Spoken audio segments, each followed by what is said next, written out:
আপোষহীন নেত্রী সাবেক প্রধানমন্ত্রী খালেদা জিয়া আর নেই।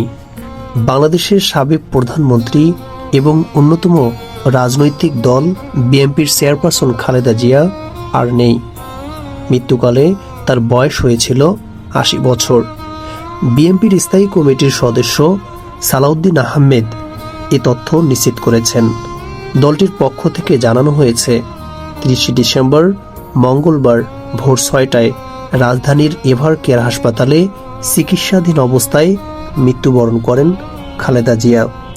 কিডনি, হৃদরোগ এবং নতুন করে নিউমোনিয়া আক্রান্ত হয়ে গত প্রায় ১ মাস যাবৎ তিনি এই হাসপাতালে চিকিৎসাধীন ছিলেন। এদিকে খালেদা জিয়ার মৃত্যুতে ৩ দিনের রাষ্ট্রীয় শোক ঘোষণা করেছেন বাংলাদেশের অন্তর্বর্তী সরকার। খালেদা জিয়ার মৃত্যুর ঘোষণা আসার কয়েক ঘন্টা পর মঙ্গলবার দুপুর ১২টায় জাতির উদ্দেশ্যে দেওয়া ভাষণে অন্তর্বর্তী সরকারের প্রধান উপদেষ্টা ডক্টর মোহাম্মদ ইউনূস এই তথ্য ঘোষণা দিয়েছেন। এছাড়া বুধবার খালেদা জিয়ার জানাজা উপলক্ষে সরকার একদিনের সাধারণ ছুটি ঘোষণা করেছেন বলেও জানান তিনি।